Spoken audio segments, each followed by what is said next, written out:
5, 4, 3, 2, 1, 0.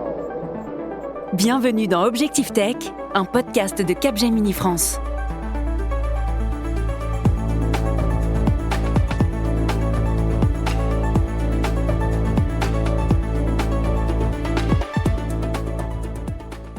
Bonjour et bienvenue en direct du studio 147 pour un nouvel épisode d'Écoutons le futur, une émission du podcast Objectif Tech produite par Capgemini qui permet de mieux comprendre l'impact des technologies et de s'orienter dans un monde qui accélère et se transforme. Il est pratiqué depuis l'Antiquité, il ne connaît pas de frontières, il est universel. C'est le sport, formidable reflet de ce qui traverse nos sociétés. Le sport est aujourd'hui marqué par les technologies et par le divertissement. L'été dernier, les Jeux Olympiques et Paralympiques ont offert un spectacle sportif ultime, un show planétaire à l'échelle de Paris qui a suscité un engouement mondial. Les amateurs de sport sont désormais immergés dans un univers où l'expérience spectateur ne cesse d'être perfectionnée. L'IA, la visualisation de données ou encore la réalité augmentée transforment la manière dont les manifestations sportives sont regardées, offrant aux fans une expérience enrichie comme jamais auparavant. Mais faut-il augmenter le réel pour attirer les fans ? Quelle place prendra la technologie dans le sport de demain ? Jusqu'où irons-nous dans le spectacle ? Avec nous en plateau aujourd'hui pour explorer le champ des possibles et nous aider à décrypter ce qui se joue en ce moment, Jacques Darigo, président de la Sportec, Pierre-Henri Deballon, cofondateur et CEO de WizEvent.com et tout nouveau président du Football Club de Dijon, et nos deux experts chroniqueurs, Benoît Baumal, consultant innovation et prospective, et Manon Levasseur, creative lead, tous les deux chez Frog, l'agence conseil en innovation et stratégie d'expérience de Capgemini Invent. Bonjour et bienvenue à vous quatre. Écoutons le futur, une émission présentée par Valère Coréard. Le sport et la technologie sont étroitement liés à tel point qu'on parle dorénavant de Sportec. Jacques Darigo, pouvez-vous nous donner une définition ? La Sportec, c'est un collectif qui a été fondé en 2019 par des entrepreneurs qui ont compris qu'ils seraient plus forts à plusieurs. Donc en 2019, ils étaient 5. Et grâce à, évidemment, les Jeux Olympiques dont vous avez déjà parlé, Valère, il y a eu une explosion de membres. Et donc, on se rapproche dangereusement des 200 membres. Ça veut dire 200 startups qui œuvrent à l'innovation et à l'impact dans le sport. Donc, on n'est pas uniquement des solutions technologiques. On est aussi des solutions qui viennent répondre à des problèmes sociétaux ou à des problèmes environnementaux. Donc, 3 domaines d'intervention: sport amateur, sport professionnel et la fan expérience, dont à mon avis on va reparler avec notre invité dans pas longtemps. Mais effectivement, on couvre tous les champs de l'activité du sport pour faire de la France une vraie nation sportive. En effet, on va entendre Pierre-Henri Deballon dans un instant. Mais Jacques Darigo, d'abord, quand vous parlez de ces 200 startups, vous pensez à quel type de cœur de métier, là, comme ça, spontanément ? Spontanément, la plus connue, c'est celle qui a fait la plus grosse levée de fonds il y a bientôt 3 ans, qui s'appelle Sorare. Donc là, on est dans l'univers du fantasy, du jeu et en l'occurrence des NFT, c'est-à-dire on achète comme les vieilles cartes Panini de l'époque, mais cette fois-ci sous forme digitale, et puis on crée des équipes, un peu comme Mon Petit Gazon, qui est également une des boîtes les plus connues de notre collectif, qui a été rachetée depuis par la Ligue de football professionnel, donc un beau succès. Mais c'est aussi un succès économique comme celui de Gymlib, qui propose en fait aux salariés en entreprise de faire du sport. En France, c'est un marché qui fait 60 millions d'euros. En Allemagne, c'est 2 milliards. Alors vous allez me dire, qu'est-ce qu'ils ont les Allemands ? Pourquoi ils font autant de sport en entreprise ? La raison principale, c'est que la dépense du sport en Allemagne, elle est défiscalisée. Donc les entreprises sont très incitées à promouvoir le sport en interne.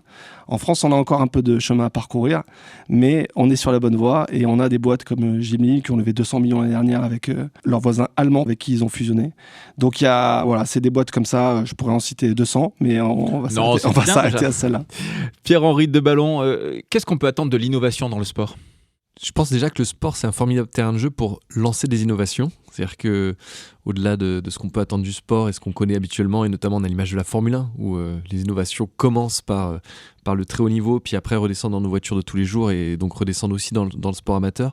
Mais je crois surtout que le sport a cette ouverture d'avoir un formidable relier médiatique qui permet notamment à des startups, et on les a cités, de pouvoir rapidement s'associer à des noms, parce que des clubs de sport sont connus localement ou internationalement, et de pouvoir déployer ces technologies permet ensuite d'adresser les entreprises et de venir tenir avec un tampon, qui est l'image de marque du sport. Et donc, il y a une corrélation dans ces deux choses, parce que le sport, c'est la recherche de la performance. Et puis l'innovation, c'est par des technologies, c'est aussi repousser nos capacités, les capacités de calcul, les capacités d'intelligence artificielle, on en parle beaucoup. Et donc, les deux sont assez liés, et c'est pour ça que ça fait un beau ménage. Et la Sportech en est un bel exemple. Et souvent, des startups commencent dans le sport et ensuite vont s'ouvrir à d'autres secteurs. Je le disais tout à l'heure, vous êtes tout nouveau président du Football Club de Dijon, donc félicitations, mais on vous a surtout fait venir parce que vous êtes cofondateur et CEO de WizEvent.com. Peut-être en 2 mots, WizEvent. Alors WizEvent, c'est une solution de billetterie pour les organisateurs d'événements, et notre métier, c'est ça, c'est fournir des technologies aux organisateurs d'événements autour de la billetterie et donc autour de l'expérience fan, et donc des solutions de contrôle d'accès, également des solutions de paiement, notamment dans les très grands événements sportifs. On a travaillé sur les JO beaucoup, mais aussi culturels. Les Jeux Olympiques et Paralympiques, Paris 2024, ont été un vrai tremplin aussi pour organiser la filière. L'écosystème français de start-up dédié au sport est riche et dynamique, vous le disiez, mais selon une étude publiée en 2024, la France arriverait au 9e rang mondial en termes de levée de fonds sur la Sportech, loin derrière les USA, et en Europe derrière l'Allemagne et la Grande-Bretagne. On constate en effet comme un marché mondial à 2 vitesses. Le marché américain d'un côté, l'Europe de l'autre. Jacques Darigo, chez nous en Europe, la prise en compte de l'entertainment a été beaucoup plus longue dans les manifestations sportives. Pourquoi, selon vous ? Alors déjà, c'est bien de donner les chiffres parce qu'on est 9e avec un cumul de levée de fonds sur les 4 dernières années d'environ 1 milliard d'euros cumulés, dont 700 millions pour la boîte que j'ai mentionnée tout à l'heure. Donc finalement, il n'en reste plus beaucoup pour les autres. Aux États-Unis, le rapport de force, il est totalement inégal. Ils sont premiers avec 16 milliards de levées dans la même période. Ça veut dire que quand en France, on lève 1 million d'euros pour lancer sa boîte, aux États-Unis, on aurait potentiellement 16 millions dans la poche. Je peux vous garantir que c'est pas le même déploiement, c'est pas le même nombre de personnes qu'on embauche, c'est pas les mêmes investissements en termes de R&D. Parce que la R&D ça coûte cher, je veux dire, on ne trouve pas des solutions technologiques nouvelles en se levant un matin. Il y a des ingénieurs souvent très doués qui sont derrière ces innovations. Je suis bien placé pour le savoir parce que ça fait 4 ans que je suis associé d'une société qui s'appelle Footbar, où 2 ingénieurs ont commencé à travailler sur un objet connecté pour les footballeurs amateurs il y a 10 ans. Et donc il y a 10 ans, l'IA, c'était pas aussi connu qu'aujourd'hui.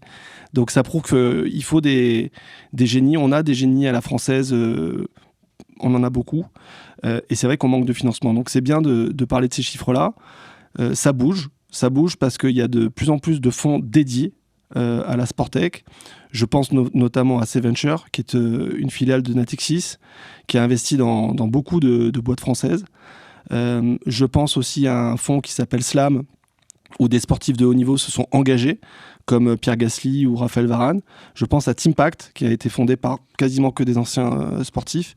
Et je crois savoir qu'il y a de plus en plus de fonds qui se montent. Il y a des signaux qui sont plus des signaux faibles, qui sont des signaux forts. Quand on voit Bernard Arnault qui s'intéresse au sport et qui rachète le Paris Football Club, c'est une très bonne nouvelle pour nous, parce que ça veut dire que les grandes puissances de ce monde comprennent que le sport n'est pas uniquement, comme on le considère un peu à l'école, une matière qu'on peut délaisser. C'est un univers qui est économiquement rentable et qui crée énormément de valeur. Il y a une autre étude qui est ressortie récemment pour parler de choses très concrètes. Quand on investit 1 euro dans le sport en France, on économise 13 euros par ailleurs. Alors évidemment, l'endroit où on économise le plus, c'est la santé, puisque au lieu de prendre des médicaments, un footing de 30 minutes, c'est souvent le meilleur moyen d'aller mieux. Et pour ceux qui ne sont pas en capacité de courir, de la marche ou de l'activité physique à domicile, on a plein de solutions dont on pourrait parler. Voilà, donc c'est pas des chiffres alarmants, mais c'est vrai qu'il faut qu'on ait une réflexion sans doute au niveau européen. Ne serait-ce qu'avec les Allemands et les Anglais, on serait déjà à 3 milliards pour peser plus sur l'économie mondiale. Pierre-Henri Deballon, est-ce que vous considérez qu'en France, il y a encore une difficulté à faire matcher entertainment et sport ? En fait, la grande distinction, et ça explique aussi ces décalages de levée de fonds, c'est que le sport n'est pas vu comme un business en France, et à l'inverse des États-Unis où c'est une vraie activité, un vrai business à part entière, et c'est pour ça qu'ils ont structuré des ligues fermées avec des salary cap, donc des salaires mesurés pour les joueurs, enfin mesurés, mais c'est des très hauts salaires, mais en tout cas des contraintes fortes qui permettent d'en faire un business. Et donc ça, je pense, c'est la première explication. Et à partir du moment où c'est un business, du coup, vous avez des clients et vous en tenez compte et vous essayez de déployer autour tout ce qu'on appelle la fan experience, et donc en gros comment ils viennent au stade, qu'est-ce qu'ils vivent dans le stade pour le sport professionnel. Et en France, on a beaucoup été dans dans un sport qui était finalement un objet de pouvoir ou d'influence locale ou nationale pour les plus gros clubs, et pas forcément vu comme un potentiel revenu qui pourrait venir de cette activité même. Et donc, de fait, on n'a pas investi sur les infrastructures, sur les technologies, sur l'expérience pour les fans, où on a tout mis dans le sportif, ce qui est la grande différence des États-Unis, où en fait la compétition sportive est un peu maîtrisée, puisqu'on ne peut pas descendre. Et donc, de fait, on a moins de risques. Et par contre, ils ont beaucoup investi sur tous les à côté. Donc, ça explique en partie ce décalage. Maintenant, il y a un rattrapage fort qui est en train de se faire, parce que je crois que tout le monde est en train de s'en rendre compte. Il y a des chiffres qui sont, par exemple, sur le football, qui sont assez dingues. C'est que les clubs professionnels, cette année, vont perdre en cumulé 1,2 milliard. Et donc, ça marche quand il y a des États qui financent, comme le Qatar pour le PSG, comme des milliardaires, on en a parlé tout à l'heure avec LVMH. Mais on ne peut pas avoir que des mécènes. Et donc, il y a aussi des acteurs qui essaient de remettre un petit peu de rationnel dedans. Et c'est ce que j'essaie de faire, par exemple, à Dijon, parce que j'ai pas les mêmes moyens non plus, mais du coup de remettre aussi au cœur du projet, en fait, de pas avoir juste le sportif, mais d'avoir aussi la dimension économique. Et derrière cette dimension économique, de fait, là, on découle toute l'expérience fan et l'entertainment et aussi des technologies qu'on peut mettre en œuvre. Vous parliez d'expérience des fans. C'est vrai que vous, lorsque vous avez lancé WizEvent, on est en 2008. C'est ça. Les billets ne sont même pas encore dématérialisés. Pas encore, non, tout se fait on l'a oublié parce que c'est arrivé tellement vite, mais pour s'inscrire à une course, pour s'inscrire à un événement, une conférence, on avait un formulaire qu'on remplissait en papier, on envoyait un chèque par la poste ou on le remettait à l'entrée. Donc effectivement, les choses vont vite. Aujourd'hui, on est passé de cette version très papier à des événements, par exemple, sur lesquels on travaille, où on va permettre aux gens de s'inscrire en ligne, mais au moment où ils s'inscrivent, on va également entrer leur carte bancaire, et quand ils vont arriver à l'entrée de l'événement, on va scanner le billet pour savoir si le billet est valide, et en même temps leur remettre un bracelet. Sur ce bracelet, qui est un petit bracelet dématérialisé, ils vont pouvoir faire tous leurs paiements pendant tout l'événement, et donc avoir accès à des espaces VIP si jamais ils consomment par exemple une boisson d'une marque américaine. Cette marque américaine leur donne accès à leur espace VIP, et ça se fait automatiquement avec des technologies nouvelles. Ça, Jacques Darigo, c'est important pour fidéliser notamment la fanbase et puis les spectateurs en général, l'expérience. Puis ce qui est intéressant, c'est qu'on a aujourd'hui des sociétés qui viennent aussi attaquer des populations qui étaient un peu délaissées. Je pense à Touch2C, qui est une start-up toulousaine qui a développé, notamment pour les JO, sur pas mal d'épreuves différentes, une tablette pour les malvoyants, qui permet en fait de suivre l'évolution du ballon sur le terrain. Donc sur la tablette, le ballon se déplace et on peut suivre l'évolution. Si jamais il y a un but ou si jamais il y a un essai, ça vibre. Donc on est évidemment immergé dans l'ambiance sonore du stade, puisqu'on est dans le stade. Mais en plus, voilà. Et l'idée est venue d'une vidéo sur YouTube qui avait percé, comme on dit chez les jeunes. C'est-à-dire qu'il y avait 2 personnes dans un stade, une malvoyante et son ami. Et l'ami faisait suivre sur la main de la personne malvoyante l'évolution du ballon. Et c'est en voyant cette vidéo que ce jeune Arthur, qui habite à Toulouse, a eu l'idée de créer Touch2C, et aujourd'hui c'est une belle réussite. Donc il y a énormément d'exemples. Je pense à Immersive, qui est une boîte qui fait d'ailleurs plus de chiffre d'affaires à l'étranger qu'en France, qui a été fondée par une jeune femme qui s'appelle Emmanuelle, et qui travaille beaucoup avec la NBA, qui permet d'avoir, grâce à la réalité augmentée, des informations sur les statistiques des joueurs en live. Donc on sait que Wemby, pour prendre l'exemple de notre joueur français, a marqué 10 paniers à 3 points, qu'il a fait 7 rebonds, etc. En direct, ça s'affiche sur le profil du joueur. Donc c'est extrêmement riche, et ça permet effectivement de vivre encore plus pleinement le match.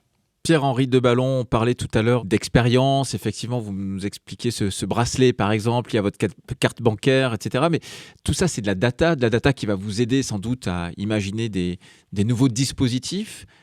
Mais quoi d'autre finalement ? Ce qui est intéressant, ce que vous disiez, c'est effectivement c'est de la data. Il ne faut pas qu'on fasse de la techno que pour faire de la techno. C'est-à-dire que malgré tout, ce qui va faire venir les gens au stade, c'est pas parce qu'il y a une super application, c'est le contenu de ce qu'on produit dans le stade. Et en fait, je pense que la technologie n'est pas la fin en soi, mais c'est quelque chose qui va accompagner et aider l'expérience, le contenu restant le plus important. Et nous, on le voit sur notre métier de la billetterie, le lieu, l'expérience fan n'est pas importante quand la star est tellement importante. C'est-à-dire que Taylor Swift, vous mettez en bas du bâtiment devant l'entrée avec une petite table, et puis si vous avez l'exclusivité de la billetterie, vous vendrez tous les billets et à la main, et vous les ferez un par un. Il y aura une queue jusqu'à Paris, mais peu importe. Donc la techno, en fait, elle vient enrichir, elle vient accompagner l'expérience, mais c'est pas la fin en soi. Effectivement, on a beaucoup de data. La data, tout le monde dit c'est le grand sujet et tout. Mais qu'est-ce qu'on en fait ? Et moi, je le vois à mon niveau, pour avoir repris le club, on avait beaucoup de data, mais on l'utilise pas. on la collecte, on la demande, mais on ne sait pas et on ne se pose pas réellement la question de ce qu'on peut en faire. Et donc notre rôle aussi en tant que fournisseur de technologie, c'est de dire qu'est-ce qu'on peut faire déjà parce qu'il y a des limites, et puis comment on peut intelligemment la réutiliser pour capitaliser, faire revenir des gens au stade. Si par exemple moi je suis Dijonnais, donc j'allais toujours voir le match Dijon-PSG au parc, et ben c'est assez intelligent que je reçoive une pub pour le match où Dijon vient jouer et pas forcément pour tous les matchs de la saison, ou en tout cas qu'on m'accroche spécifiquement. Donc il y a aussi la techno, qu'est-ce qu'elle peut faire et comment on éduque tous ceux qui ont accès à cette technologie, notamment les clubs, les marques, comment on les accompagne pour qu'elles soient en capacité de mieux l'utiliser et d'en faire des choses. On a pas mal parlé des États-Unis. On va y retourner avec Manon Levasseur.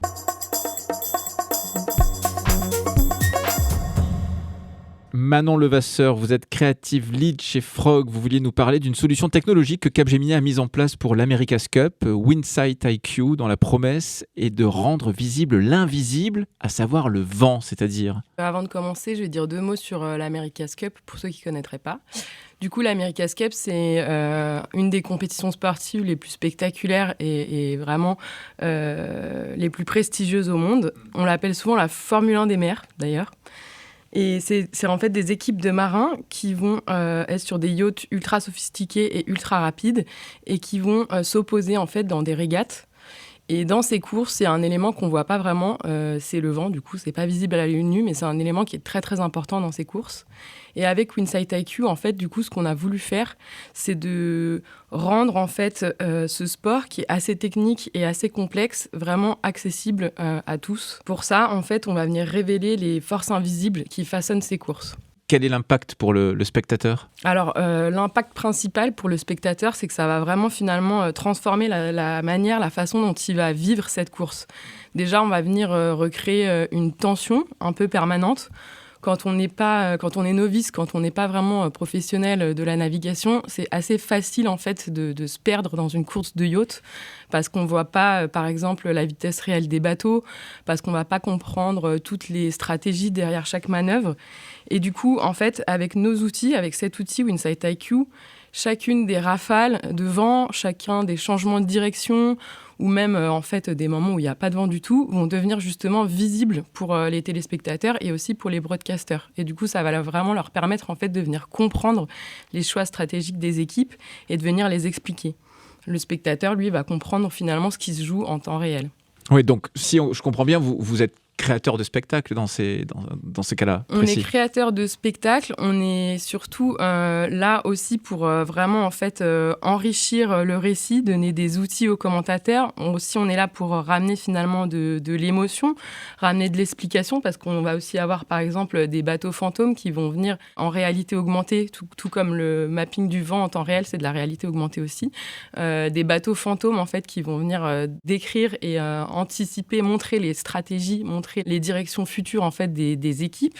Et oui, c'est du spectacle, mais moi ce qu'on crée surtout, c'est de l'émotion, c'est de se dire par exemple un sport comme le football, on va avoir des ralentis, on va avoir les analyses tactiques, les angles de caméra, ça va permettre aux novices de vraiment se connecter émotionnellement à ce sport-là. C'est ce qu'on a voulu reproduire pour la America's Cup. C'est pas vraiment en fait de simplifier la voile, mais c'est plutôt et pas de tout raconter non plus, mais en fait c'est de montrer juste assez pour arriver à capter les téléspectateurs et en fait sans dénaturer la complexité et la beauté du sport. Ce qu'on veut, c'est que les téléspectateurs, quand ils quittent l'America's Cup, ils se disent pas simplement en fait c'était incroyable cette course, et ils se disent j'ai compris la stratégie, j'ai vu le vent et j'ai ressenti la vraie beauté de la course. Et c'est cette expérience-là, cette connexion émotionnelle que nous on cherche à recréer. Merci beaucoup Manon Levasseur, vous êtes Creative Lead chez Frog, vous restez avec nous, vous pouvez interpeller nos invités quand vous voulez.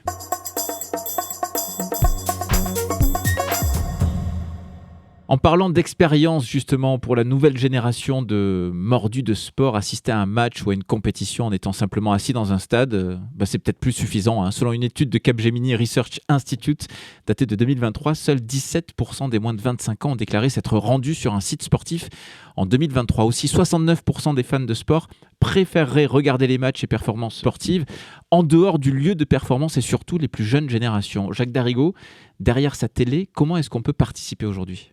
Alors c'est marrant ce que vous dites parce que c'est vrai que moi je suis d'une génération où c'était déjà pas mal de pouvoir voir les matchs à la télé et d'ailleurs avant que Canal+ arrive dans le monde du football, si on était chanceux on voyait les résumés sur Téléfoot le dimanche matin. Donc c'est vrai qu'en l'espace de 30 ans ça a beaucoup changé. Maintenant il y a des dizaines de chaînes qui se battent plus ou moins pour acheter les droits télé de la Ligue 1, mais bon ça c'est un autre sujet. Et effectivement on a des stats qui prouvent que quand on regarde un match à la télé, on a quasiment tout le temps un deuxième écran à disposition et de plus en plus un troisième écran. Alors qu'est-ce qu'on fait avec sa tablette et avec son téléphone ? Sur le téléphone, ce qu'on va d'abord faire en premier lieu, c'est pas des boîtes de la Sportec malheureusement, mais c'est qu'on va chatter. Donc on va être sur les réseaux sociaux et on va participer à des forums de fans qui participent au match en direct. La deuxième chose qu'on fait, j'en ai déjà parlé tout à l'heure, c'est qu'on va jouer. Alors soit il y a du pari en ligne, soit il y a des jeux comme Mon Petit Gazon et on va regarder l'évolution des notes. D'ailleurs aujourd'hui, moi j'ai 2 garçons qui ont 17 et 13 ans.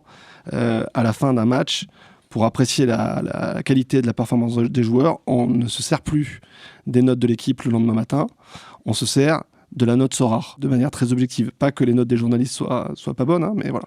C'est un nouveau référentiel.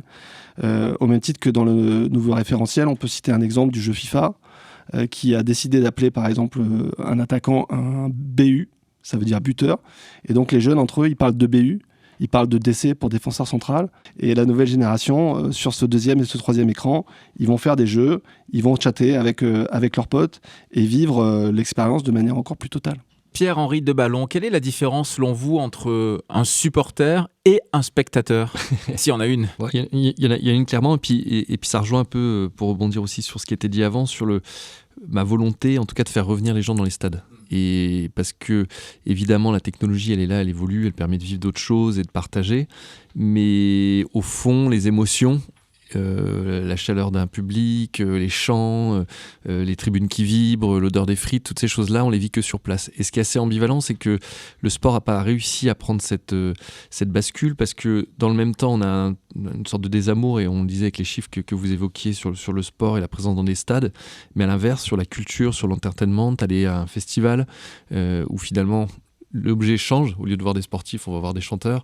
Il y a une vraie demande, parce que cette génération veut aussi vivre des expériences, veut les partager, veut se prendre en photo pour les partager sur ses réseaux. Et donc il faut arriver à ce que le sport réattire, et pour ça il faut être exemplaire, et donc le foot l'est pas. Quand il y a des hooligans en tribune, les gens veulent pas y aller avec leurs enfants parce que c'est dangereux, les messages de racisme, toutes ces choses-là. Donc il faut faire en sorte d'arriver à garder cette émotion, mais de remettre aussi des valeurs, et là on est un petit peu plus loin de la techno. Et je pense que ça passe par là pour qu'à un moment donné, on arrive à recréer le lien. D'ailleurs, si les nouvelles technologies ont rapidement amélioré l'expérience des fans qui regardent du sport à la maison, les Sportech développent aussi des solutions pour enrichir l'expérience des fans et lutter contre une forme de désaffection des stades. On parle par exemple de stades intelligents, comme lors de la Coupe du Monde de football au Qatar en 2022. Jacques Darigo, est-ce que finalement c'est un moyen de séduire tous ces spectateurs qui préfèrent finalement consommer du sport sur un écran ? Il faut trouver des biais. Je pense aussi qu'on a l'exemple des Jeux Olympiques de Paris qui ont montré qu'on pouvait organiser des événements sportifs dans la ville, sans enceinte sportive. Je pense notamment à l'épreuve cycliste qui a montré Montmartre sous un jour que personne n'avait jamais imaginé, avec des dizaines de milliers de personnes qui sont venues gratuitement assister à un spectacle, je dirais, mondial. Le Tour de France, c'est le seul événement finalement qui est complètement gratuit et qui permet à des gens de voir les meilleurs athlètes de leur sport passer juste devant eux. Et j'ai un autre exemple qui me vient en tête quand vous dites ça, c'est qu'on peut attirer des nouvelles populations sur des épreuves comme le marathon pour tous. Je pense qu'on n'en a pas assez parlé, mais il y a eu 24 coureurs, c'était sur le chiffre 2024 multiplié par... voilà. Il y a eu 500 000 personnes qui ont participé au marathon pour tous connectés. Ça a été un exploit retentissant qui a été possible grâce à 2 startups de la Sportec qui s'appellent Kinomap et United Heroes. En fait, ils ont monté une application qui permettait de faire le marathon chez soi. Alors, on pouvait faire 10 km, on pouvait faire le semi-marathon, on pouvait faire les 42 km. Et on vivait dans les rues de Paris la même expérience que ceux qui couraient dans la ville. Mais sans courir, on reste chez soi Si, on court sur un tapis, ah, okay. On peut le faire de différentes manières. Il y en a qui l'ont orchestré au sein de leur entreprise. Et donc, ça veut dire que d'un coup, en fait, on arrive à connecter des gens à un événement qui aurait été sinon réservé à, entre guillemets, que 20 000 happy few. Pierre-Henri Deballon, Est-ce que c'est juste si je vous dis il faut arriver à augmenter le réel pour réattirer les fans ? Oui, il faut. Après, aujourd'hui, nos fans, ils sont sur ces plateformes dont on parlait. C'est-à-dire que ce qui a été dit sur le marathon, on l'a aussi, nous, au niveau du club. Par exemple, on a une moyenne d'affluence à 5000 personnes dans le stade, mais j'ai sur les réseaux sociaux peut-être 300 ou 400 000 personnes qui suivent sur les différents réseaux notre club. Donc, il faut arriver à le faire vivre en réel dans le stade. Et puis, il faut aussi lui donner une vie en dehors de tout ça. Et après, et ça rejoint un petit peu ce qu'on a vu sur l'America's Cup, c'est vrai que de donner des outils qui permettent de mieux appréhender une compétition, et notamment pour des néophytes, de pouvoir mieux comprendre. Moi, j'essaie de faire beaucoup de pédagogie aussi de montrer les coulisses du club pour que les gens comprennent que derrière les 11 joueurs qu'on voit sur le terrain, en fait, il y a toute une organisation, qu'il y a toute une préparation, que chacun des joueurs a un petit bracelet, enfin, en tout cas, un support GPS sur lui qui va compter le nombre de courses, le nombre d'accélérations, la vitesse moyenne. Et donc, le sport tel que moi je le connaissais, où on regardait la performance, on se faisait une opinion. Aujourd'hui, la data, tous ces éléments-là, donc toutes ces technologies viennent aussi aider le sportif pour améliorer la performance.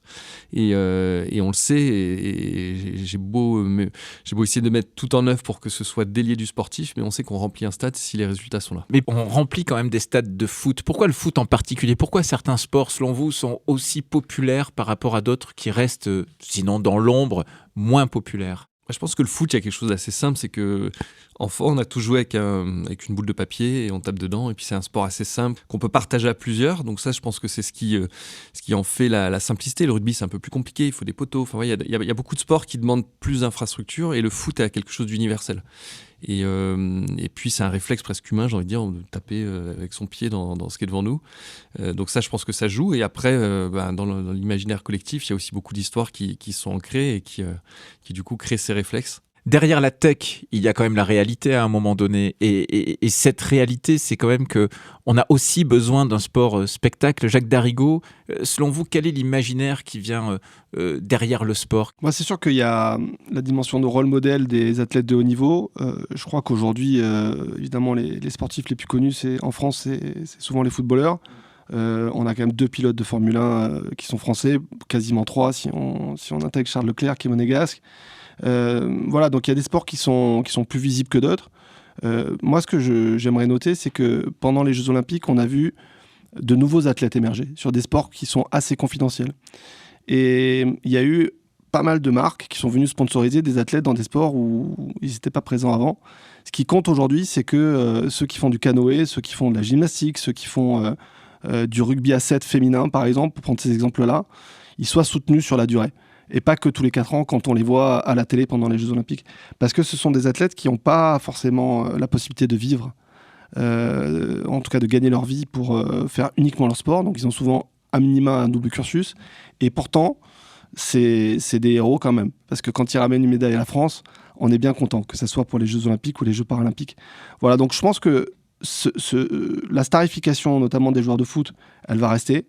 Mais moi, je crois beaucoup à une nouvelle tendance qui est la starification de nouveaux sportifs, de sports moins connus, qui arrivent avec des histoires personnelles absolument magnifiques. Sur les Jeux Paralympiques, il y en a eu plein, où finalement, il y a des trajectoires de vie qui sont extrêmement inspirantes, parce qu'on peut avoir un accident, perdre un membre, et se remettre debout au sens figuré du terme et continuer à faire rêver des jeunes. Et je rappelle quand même qu'en 2030, on a de nouveau les Jeux Olympiques qui arrivent en France, les Jeux Olympiques d'hiver cette fois-ci. Et je pense que ça va nous permettre de tirer le fil pendant encore 5 années jusqu'aux Jeux Olympiques d'hiver pour continuer à parler de sport et faire du sport un sujet prégnant dans notre société. Envie de comprendre comment la tech façonne le futur ? Intelligence artificielle, cybersécurité, cloud, transition écologique.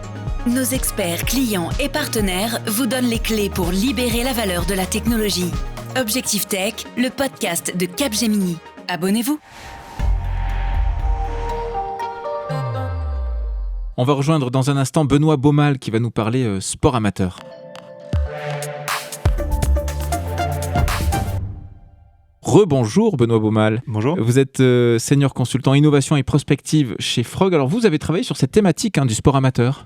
Oui, en fait, quand on fait de la prospective, on s'intéresse pas seulement à 1% de la population qui est le monde professionnel. En fait, on fait de l'ethno, donc on s'intéresse aux 99% restants, qui sont majoritairement des amateurs. Parmi ces amateurs, on a des gens qui ont un potentiel de diffusion et d'entertainment aussi grand finalement que les professionnels. C'est un peu ce que tu disais, Jacques.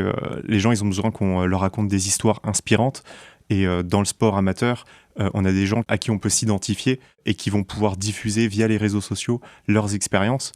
Par exemple, moi je m'intéresse beaucoup à l'ultra-distance parce que je suis passionné de cyclisme et on a un ancien collègue qui s'appelle Victor Bouscavé, que Manon connaît également, qui s'est lancé dans l'ultra-distance. Il est parti de rien. Il a gagné 2 fois la Desertus, qui est une course qui traverse l'Espagne. Il a gagné la Race Across France. Il a gagné 15 000 followers. Des grandes marques de vélo l'ont approché pour le sponsoriser. Et voilà, il s'est construit tout seul. Et il diffuse avec sa petite GoPro, son petit stabilisateur, ses expériences à vélo. Et finalement, c'est aussi un sport-spectacle qui intéresse les gens. C'est un des sujets auxquels on s'est beaucoup intéressé dans notre étude. C'est le changement de paradigme, le changement d'échelle. En fait, les gens, ils ont besoin de se sentir plus proches des athlètes. Ils ont besoin de tisser un lien social. Il y a une relocalisation de nos centres d'intérêt. Et cette échelle de la communauté, elle doit être cultivée dans notre manière de diffuser le sport. Benoît, vous venez de parler d'un amateur, mais enfin, quand même réalisé des exploits assez extraordinaires. Et vous avez dit, voilà, il a gagné ça, et il a gagné 15 000 followers. Et ça me faisait penser que lorsqu'on a préparé votre intervention, vous me disiez, de toute façon, le sport amateur sera technophile et social ou ne sera pas ? Oui, ceux qui diffusent le sport, ils doivent avoir accès à des outils pour le faire. On peut même le diffuser depuis sa maison.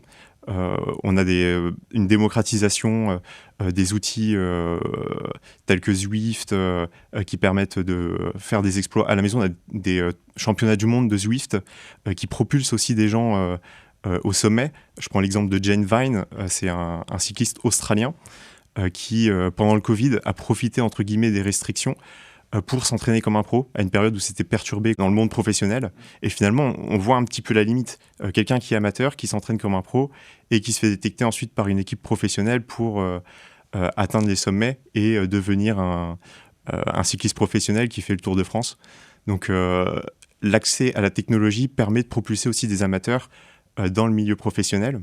On a aussi effectivement une dimension très sociale autour de la diffusion du sport qui s'appuie sur la technologie. Par exemple, dans l'ultra-distance, on a des startups comme Madcap qui ont développé des trackers qui permettent de suivre en direct ses amis qui participent aux courses d'ultra-distance. Et on a un côté un peu feuilleton qui alimente ces histoires autour du sport et qui rapproche les sportifs amateurs de leur public. Donc des récits, de la techno, du social. Quand vous faites un peu l'équation, aujourd'hui, comment vous imaginez le sport dans 15 ans ? Dans sa manière de le diffuser, je pense qu'on aura un côté très interactif. Comme disait Jacques, on a des plateformes récentes comme Twitch qui permettent de créer cette interactivité et de commenter soi-même en tant qu'amateur de diffusion, on peut le dire un peu comme ça, le sport. Et on va avoir aussi une popularité croissante, je pense, de nouveaux sports qui étaient un peu dans l'ombre, ou des sports inspirés de la culture urbaine, comme le breakdance, le BMX, etc., qui vont être propulsés grâce à la technologie parce qu'on va pouvoir mieux les comprendre et on va pouvoir en faire un sport-spectacle comme les sports qu'on connaît actuellement. Merci Benoît Baumal, je le rappelle, vous êtes senior consultant innovation et prospective chez Frog.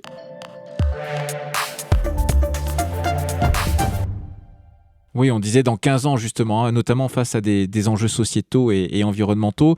Pierre-Henri Deballon, à quoi pourrait ressembler le futur des rassemblements sportifs ? C'est une très bonne question. Vous avez 2 minutes. Les enceintes, les infrastructures vont voir de gros investissements, notamment pour que, au-delà de nos petits appareils qu'on a dans la poche, la connectivité, pouvoir interagir, mais surtout que le spectacle puisse utiliser et être animé avec des LED, par exemple. On voit de plus en plus sur des débuts de matchs aux États-Unis, en fait, le spectacle, il est sur la pelouse, pas par les joueurs, mais ce qui est diffusé, les vidéos qui sont projetées dans le public, toutes ces choses-là. Donc ça, je pense que ça va jouer parce que ça contribue à cette expérience. Tout à l'heure, on en parlait un petit peu dans les stades. C'était quand même très triste quand il y a eu le Covid, qu'il y a eu ces finales de Ligue des Champions en huis clos. Et donc, il y a un enjeu de faire venir les gens, mais qui vivent quelque chose avant le match, pendant le match et surtout après le match. Et donc ce que j'essaie à plus petite échelle de faire aujourd'hui à Dijon, c'est de dire 1 heure avant, 1 heure après. C'est que je veux que les gens viennent 1 heure avant le match et 1 heure après, et que quel que soit le résultat, ils aient participé à quelque chose de communautaire, on en parlait, ça peut être via les réseaux en suivant un club, mais surtout communautaire au sens d'une localité, de participer à un rassemblement d'une équipe dont on est fier et d'un sport qu'on aime ou qu'on n'aime pas à la limite, mais de participer à un événement collectif. Et pour ça, il faut que ces stades, ces infrastructures et le sport, ils puissent drainer et attirer avec des choses autour. Et donc, c'est le spectacle qu'on met avant et pendant. La techno, elle peut aider à ça. On a parlé des LED, mais il y a aussi revenir à des choses simples sur qu'est-ce qu'on mange et qu'est-ce qu'on boit dans un stade. Et c'était le parent pauvre. C'est-à-dire que j'avais parlé à des présidents de Ligue 1 et à un moment donné, je leur demandais quel était leur revenu food and beverage, donc la partie ce qu'ils vendent pendant le match. Ils n'en savaient rien. Et ils ne savaient même pas si c'était eux qui l'exploitaient ou s'ils ils en avaient une sous-licence. Alors que c'est l'expérience aussi. Alors que c'est l'expérience. Et que ce soit pas un revenu, je peux l'entendre parce que les droits télé masquaient tout. Il y a cet argent magique, des transferts, des investisseurs externes et des droits télé. Mais par contre, c'est essentiel en termes d'expérience. C'est-à-dire que pourquoi vous allez dans un festival aujourd'hui, vous y allez pour 2 raisons. Écouter de la bonne musique, être au soleil avec vos amis et puis boire une bière, manger quelque chose. Et si c'est un sandwich froid, décongelé, qui ressemble à rien... Bon, vous répondez à votre premier besoin qui est de vous nourrir, mais vous n'avez pas de plaisir. Et si en revanche vous êtes en capacité d'amener du plaisir sur des choses qui sont là pour le coup pas technophiles, mais qui sont des choses très terre à terre, ça contribue à cette expérience. Pareil, quand vous arrivez dans un stade, le temps d'attente, il est important. C'est-à-dire que si vous attendez une demi-heure ou si au contraire vous rentrez rapidement dans le stade, votre expérience est différente.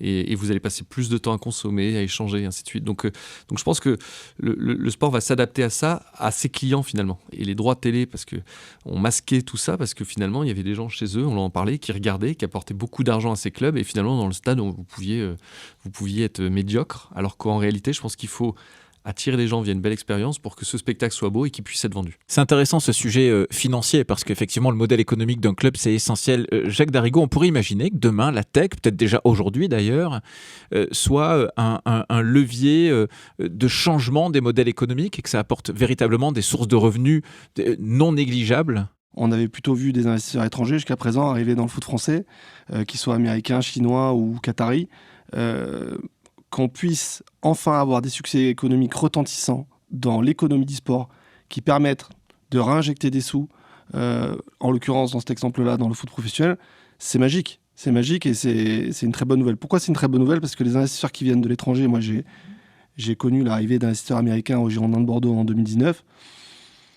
ils viennent pas toujours pour les bonnes raisons. C'est-à-dire qu'ils viennent faire du trading de joueurs, c'est-à-dire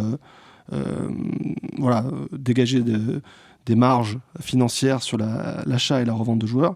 Ils ne viennent pas pour s'inscrire dans le tissu local, alors que le foot est un élément essentiel de la vie en fait, urbaine et du lien qui peut exister entre les différents habitants d'une ville. Le désastre des Girondins de Bordeaux, c'est la preuve qu'on ne peut pas faire n'importe quoi avec un club, sinon on déséquilibre une ville entière. Et c'est très rassurant de voir des investisseurs qui sont français et qui prennent des risques en prenant, par exemple, un directeur général qui est le plus jeune de France à la tête du club de Dijon. Donc moi, je suis extrêmement admiratif de ce genre de succès-là. C'est un premier exemple. Et puis pour donner un deuxième exemple, on parle beaucoup des budgets sport qui sont en train d'être coupés massivement en ce moment par l'État. Il y a un vent de révolte qui est né de tout un tas d'organisations. Parce qu'encore une fois, si on mettait le sport au centre du modèle sociétal français, on résoudrait des problèmes de santé, des problèmes d'éducation, des problèmes d'inclusion, de mixité. Le sport féminin se développe de plus en plus, mais on a énormément de retard.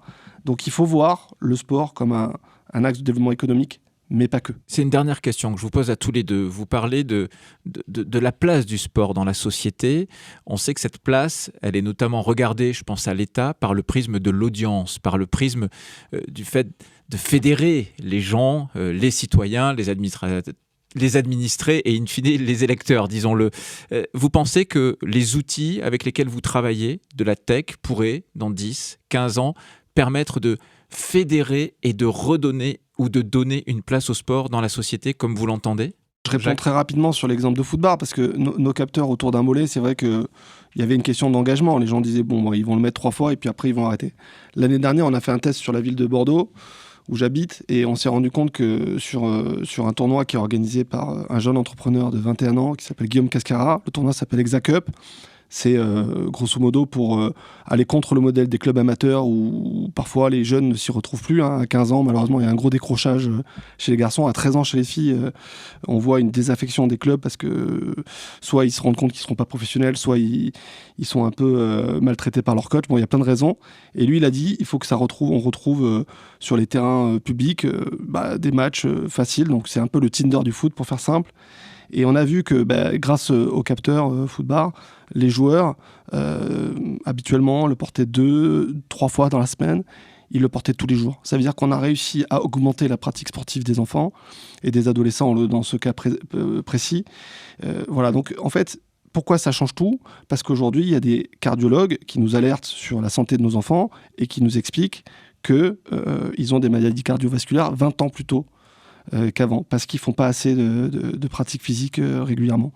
Donc pour moi, on a une bombe à retardement dans nos mains.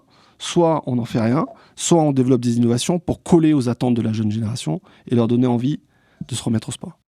Pierre-Henri Deballon, vous allez dans ce sens aussi, vous y croyez dans 10-15 ans, un sport au cœur de la société, notamment avec l'aide de la tech ? Je pense que c'est sur une prise de conscience qu'on doit tout savoir, parce qu'aujourd'hui, on le voit, on est dans des sociétés fragmentées, on doit faire société, comme on dit, et je crois que le sport est une des meilleures écoles de la vie pour apprendre ses propres limites, pour découvrir les différences, pour travailler en équipe, rebondir après un échec, perpétuer une victoire. Enfin voilà, je trouve que le sport a des valeurs extraordinaires et que déjà de revenir au sport, et puis après la techno pourra peut-être l'embellir et améliorer les choses, mais c'est surtout un retour au sport qui permet de partager des choses communes. Merci en tout cas à vous quatre d'avoir participé à ce débat, Pierre-Henri Deballon, Jacques Darigo, Manon Levasseur et Benoît Baumal.